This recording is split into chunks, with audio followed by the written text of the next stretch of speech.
Mesdames et messieurs, bonjour et bienvenue dans Rencontre. On connaît leur nom, on connaît leur succès, on suit leur trajectoire et leurs actualités. Mais que savons-nous réellement du chemin parcouru, des nuits de doute, des sacrifices de l'ombre et de ce premier pas qui a tout enclenché? Rencontre est notre nouveau rendez-vous hebdomadaire chaque semaine à la même heure. Je vous invite à une discussion à cœur ouvert, une pause dans le tumulte du monde pour écouter ceux qui font battre le cœur de l'Afrique. Sportifs, entrepreneurs, artistes ou intellectuels, ils s'arrêtent un instant pour nous confier leur histoire. Et mon invité ce soir a excellé dans l'art de l'interception avant de manier la plume.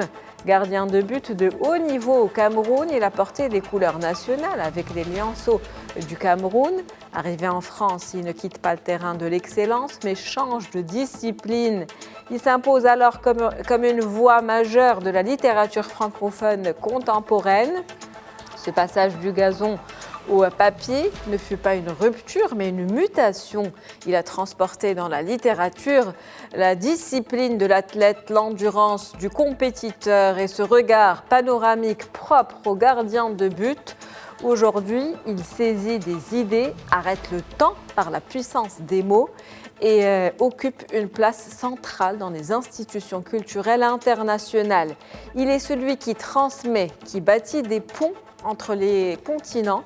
En tant qu'administrateur de la chaire des littératures et des arts africains à l'Académie du Royaume du Maroc, il continue de tisser ce lien invisible mais indestructible entre l'Afrique et le reste de l'humanité.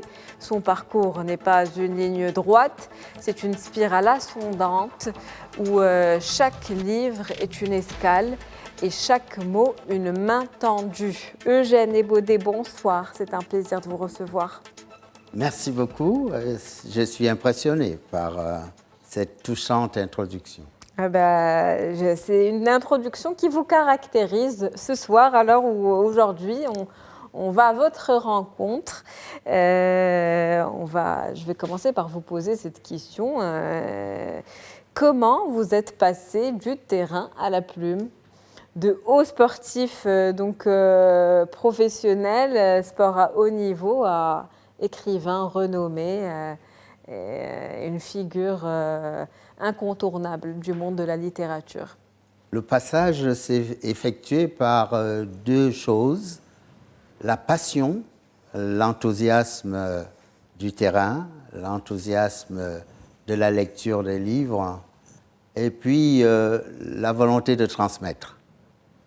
Alors, l'enthousiasme me rappelle d'ailleurs que à l'origine, à l'ouverture de la présente Coupe d'Afrique des Nations il y a quelques semaines, j'ai rencontré, moi aussi, j'ai fait une rencontre totalement inattendue, celle de Joseph-Antoine Bell, ancien gardien de but de l'Olympique de Marseille, capitaine et aussi grand lion devant l'Éternel, qui a remporté une Coupe d'Afrique des Nations dans notre beau royaume. Et il est donc venu, lui aussi, pour transmettre l'enthousiasme. C'est un mot qui lui est cher et il a souhaité, dans un entretien à l'Express, que cette compétition qui réunit les Africains soit sous le sceau de l'enthousiasme. Et cet enthousiasme autour de l'équipe des Lions de l'Atlas, mais aussi des autres nations qui participent à ce rendez-vous de l'expertise du ballon, du don de soi, de la faculté aussi à dominer les passions négatives pour aller vers les passions joyeuses. Le football, effectivement, un sport de passionnés. En tout cas, un gardien de but encaisse forcément un jour ou l'autre des buts. Est-ce que cette expérience en tant qu'athlète et sportif de haut niveau vous a appris d'une certaine manière à gérer aussi certains éléments de la vie au quotidien? Oui, j'ai encaissé des buts. Ça arrive et il faut tout de suite se sentir responsable d'abord et pas accuser les autres. Et même si lorsque j'ai été appelé en équipe nationale, les buts, les tout premiers que j'ai encaissés après l'expérience en équipe nationale junior, c'est que l'on avait essayé de modifier ma manière d'appréhender ce sport. Je jouais sur les vertus de la spontanéité et donc je jouais peu sur le calcul, je jouais avec tellement d'enthousiasme que je préférais plonger au lieu de jouer sur le placement. Et c'est deux choses différentes. Être placé, c'est donc observer le mouvement des uns et des autres et deviner les trajectoires des ballons. Or, quand vous jouez sur simplement la spontanéité et le plongeon, vous jouez sur l'instinct. Donc, vous ne calculez pas, vous laissez faire les choses et au dernier moment, vous partez. Et donc, le fait de vouloir jouer sur le placement a beaucoup modifié ma manière d'intervenir.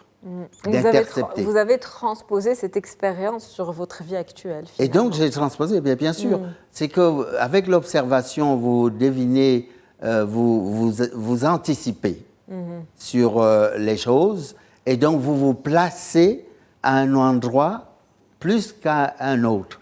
Et l'expérience du ballon a été celle-là, savoir anticiper sur les événements, et puis savoir être au bon moment, au bon endroit, et j'espère à la meilleure place. Et donc je veux saluer aussi les gardiens de but qui ont commencé la grande compétition en étant brillants.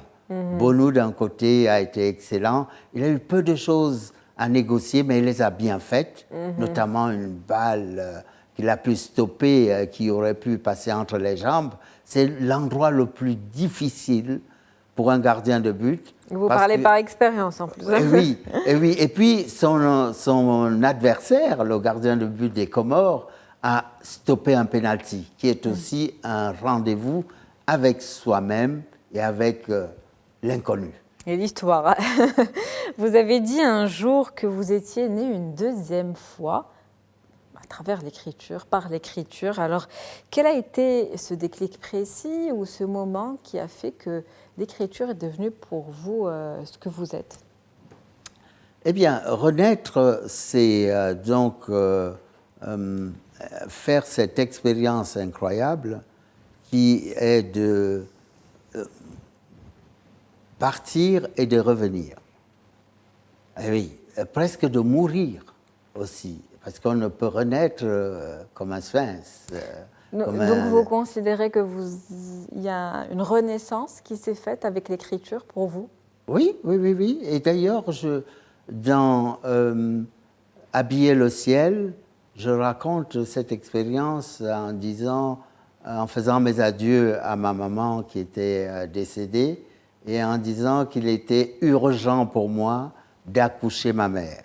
Non seulement j'ai accompli une renaissance par l'écriture, au point où, au moment de convoquer la mère défunte, eh bien, d'être presque en train de la remettre, elle aussi, au monde. Donc, la littérature est une opération extrêmement particulière qui vous permet donc de redonner vie. Qui redonne vie, ça c'est quand même une phrase qui est assez importante, qui est symbolique. Dans vos écrits, vous naviguez entre plusieurs continents, l'Afrique, l'Europe, vous nous faites un petit peu voyager partout. Est-ce que vous vous définissez comme un nomade de l'écriture? Pas seulement de nomade de l'écriture. Des lettres, un nomade des lettres peut-être. Des lettres. Serait le terme le plus approprié. Oui, des lettres, oui.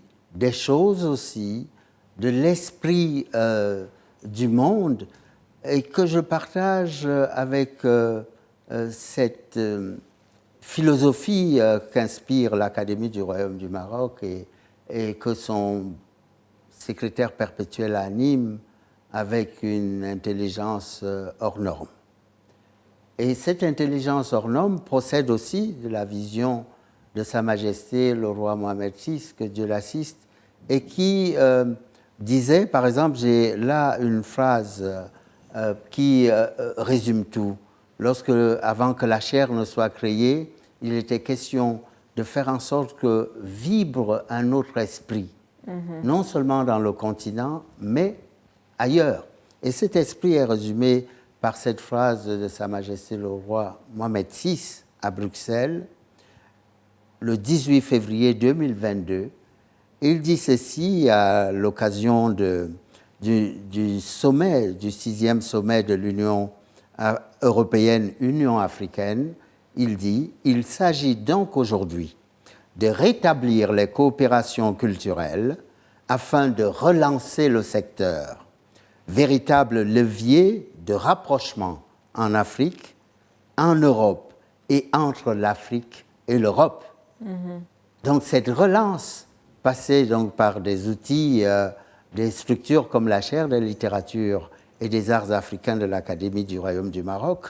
Et vous voyez qu'il y a quelques jours, nous avons autour du secrétaire perpétuel de l'Académie du Royaume du Maroc et avec son copilote Jean-Noël Schifano, directeur littéraire et grand traducteur directeur littéraire aux éditions Gallimard, le secrétaire perpétuel et l'Académie du Royaume avaient organisé une réflexion sur le thème « Comment reméditerraniser la pensée et faire donc en sorte que la rencontre soit possible, la conversation utile et l'enthousiasme communicatif. » Une rencontre entre les peuples, une rencontre entre les cultures, mais aussi entre les langues. Donc on est un petit peu dans cette dynamique. Oui, dans la Babel, il y a effectivement, vous avez raison, il y a les langues. Et j'ai devant moi quand même quelques ouvrages.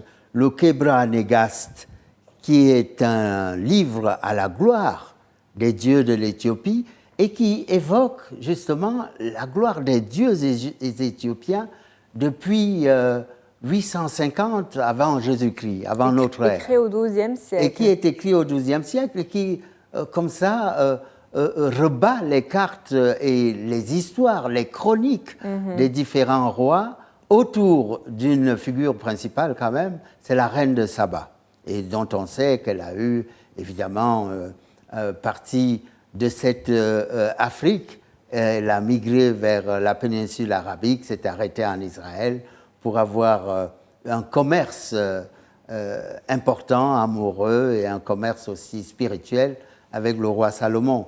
Et tout ce qui est dit ici, dans le Kebra Negast, nous invite au fond à revisiter deux éléments fondamentaux. À la fois la paix, la notion de la paix, et celle de la sagesse. Mais il y a aussi, vous évoquiez les langues, il y a la langue arabe. Et je suis très heureux personnellement parce que l'un de mes ouvrages, et vous m'avez donné l'occasion d'en parler, et j'aime mieux parler des ouvrages des autres, mais... Grand-père Ouidi au Sahel. Grand-père Ouidi au Sahel, en et donc arabe. Traduit en arabe, et c'est les éditions Africa Mood, et je remercie Dr Rabia Marouche qui travaille avec une finesse et une intelligence pour faire en sorte que justement les livres soient disponibles, et elle prépare en ce moment la traduction d'un livre aussi de François-Xavier Fauvel, Le rhinocéros d'or, là qui nous parle des Moyen-Âge africains. Et un retour sur l'histoire.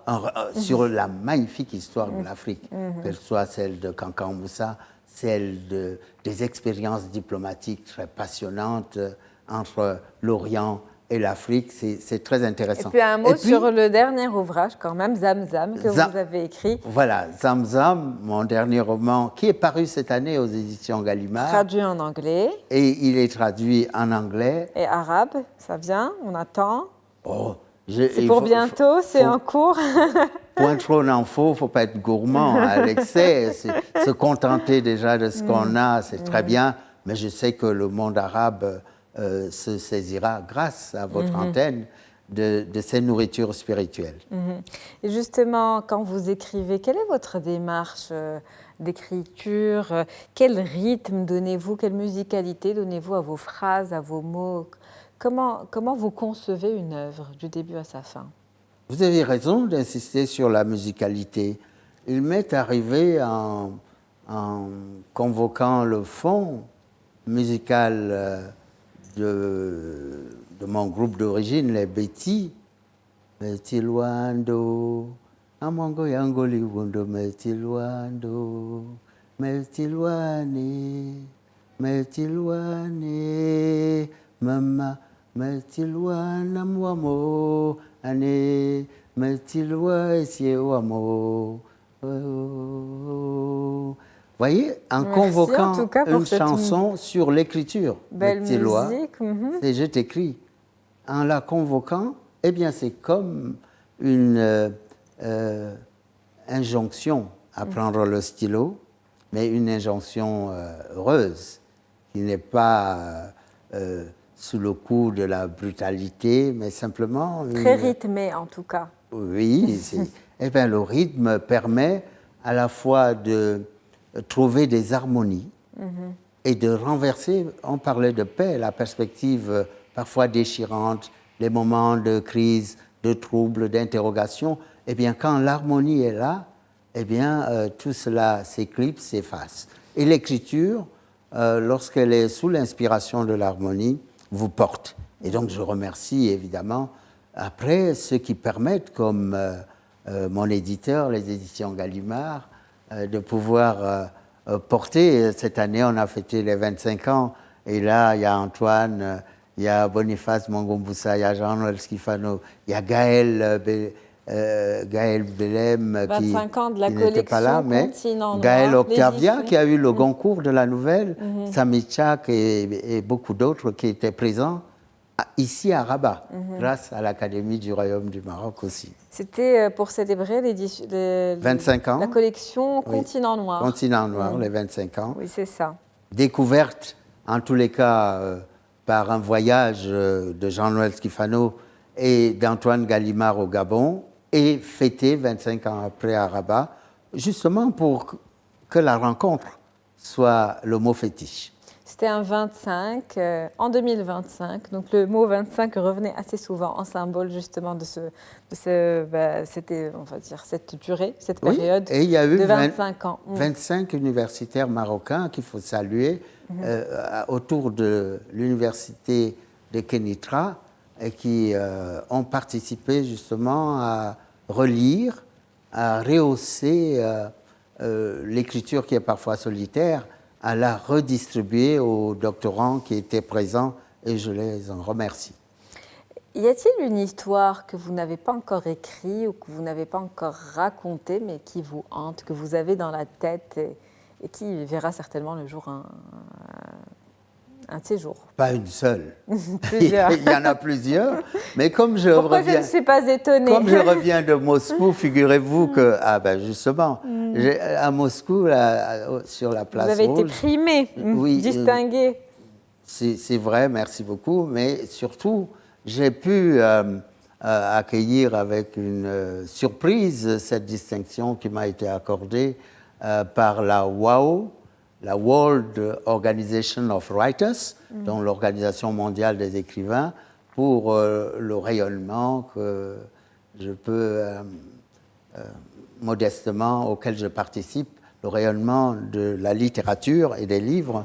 Et puis à Moscou, mon interrogation était, est-ce que je pourrais, non pas aller sur la place Rouge, mais entrer dans la maison de Pouchkine? Eh bien... Et vous l'avez fait. Ça a été possible. Et j'étais extrêmement ému de marcher chez lui. C'est une grande maison avec Pouchkine, avec plusieurs étages, et de réfléchir à un livre qu'il a écrit et inachevé, voyez-vous. Donc je peux vous faire une confidence. Si j'avais quelque force, c'est ce livre inachevé de Pouchkine auquel j'apporterai ma petite contribution. Et ce livre s'intitule « Le nègre de Pierre le Grand », qui était son aïeul noir, Abraham Hannibal, qui venait lui-même du Cameroun. Et très curieusement, il y a encore, aujourd'hui de nos jours, un phénomène assez particulier. C'est que des oiseaux migrateurs qui vont de l'Afrique en Russie et notamment à Mikhailovskoï, le lieu où habitait Abraham Hannibal, eh bien, les scientifiques ont observé que ces oiseaux migrateurs apportaient avec eux des grains de sable. Et ils ont cherché, et figurez-vous que c'est un historien que l'Académie du Royaume a invité à l'Académie, Dieudonné Niamankou, qui nous a dit que cette année, non, plutôt l'année dernière, il y avait un grand colloque scientifique sur Pouchkine, évidemment, et les scientifiques ont découvert que ces oiseaux migrateurs venaient du pays de l'aïeul noir de Pouchkine, du Cameroun, du Logone plus précisément. Et vous voyez qu'il y a une continuité, une reconnaissance et une actualisation d'une rencontre, celle de Pouchkine, celle de la Russie et celle de l'Afrique à travers l'aïeul Abraham Hannibal. Merci pour cette anecdote très imagée, en tout cas, en tant qu'administrateur de la chaire des littératures et des arts africains. Est-ce que vous avez un diagnostic que vous pouvez peut-être nous faire sur cette jeune génération d'écrivains contemporains? Les écrivains africains, bien sûr. Les écrivains africains contemporains, figurez-vous qu'à l'Académie, on en a reçu, mais celles qu'on oublie souvent, les femmes. Donc on a fait un colloque sur la littérature féminine et on a reçu Hajar Hazel, qui a participé aussi à la rencontre sur la méditerranisation de la pensée, qui elle-même est un legs historique de Mohamed Harkoun. Dans les conversations qu'il a pu avoir avec monsieur le secrétaire perpétuel, dans un premier séminaire auquel il a participé à Mohamedia, il a souhaité qu'effectivement, qu'un certain nombre de choses soient poursuivies, et c'est ce que nous avons essayé de faire donc, à l'Académie du Royaume du Maroc, j'en ai parlé, et puis autour de ces figures féminines, que ce soit Radia Berada, que ce soit Hajar Hazel, que ce soit d'autres écrivaines qui nourrissent les belles lettres marocaines, il y a une nouvelle génération qui se propose d'apporter à la fois son horizon de rayonnement, mais aussi sortir de l'invisibilité, celle qu'on n'a pas souvent regardée, ou des aspects qui n'ont pas été entendus. En disant d'ailleurs une chose, les littératures portées par les femmes ne sont pas seulement genrées, elles portent aussi une histoire sociale, une histoire des objets et une histoire de la temporalité. Parce qu'une écrivaine femme, elle obéit à plusieurs registres dans son emploi du temps. Elle est mère, elle est enseignante ou salariée. Elle a aussi un autre temps qu'elle essaie d'arracher à celui auquel la société l'a souvent confiné. Et ce temps, celui de la création. Et donc, il y a plusieurs temporalités qui se proposent à nous pour recevoir la difficulté de certaines personnes à pouvoir réaliser ce que nous aimons, c'est-à-dire lire, c'est-à-dire rêver, voyager, c'est-à-dire quitter un lieu pour aller vers un autre seulement par le génie des écrivains. Mais il y a aussi dans la littérature, on ne peut pas évoquer la littérature contemporaine sans oublier les fondateurs.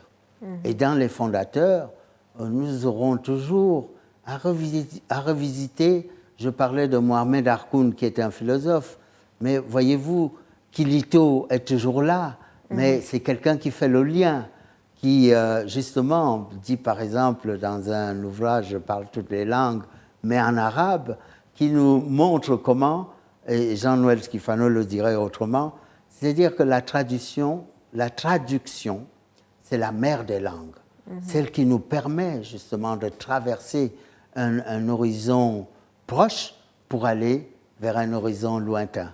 Et puis vous avez dans les fondateurs de la littérature. Nous avons réuni à l'Académie du Royaume du Maroc le récit des origines et les grandes dates de la littérature, des littératures africaines. Publié en 2024. En tout cas. Ah oui, en 2024. Et là, vous aviez à la fois une longue histoire de la littérature orale à la littérature écrite, voire d'autres formes de littérature audiovisuelle. Et j'en profite pour vous dire que les littératures audiovisuelles, l'Académie s'en charge pour montrer avec un format un peu court l'instant académique. Comment on peut rentrer en littérature par des pastilles audiovisuelles qui résument une idée, qui résument un parcours, comme vous le faites aujourd'hui en me donnant la possibilité de m'exprimer, et pour aller au-delà à travers les livres. Et c'est sur ces derniers mots qu'on va conclure cette rencontre avec vous, Eugène Baudet. C'était un plaisir. Je rappelle que vous êtes administrateur de la chaire des littératures et des arts africains à l'Académie du Royaume du Maroc. C'était un plaisir de répondre chaque fois à vos invitations et la rencontre a été belle. Je souhaite qu'elle le soit de même pour celles qui vont venir agrandir nos horizons et notre enthousiasme. Merci à vous, Eugène Baudet. C'est la fin de Rencontre. On se retrouve la semaine prochaine.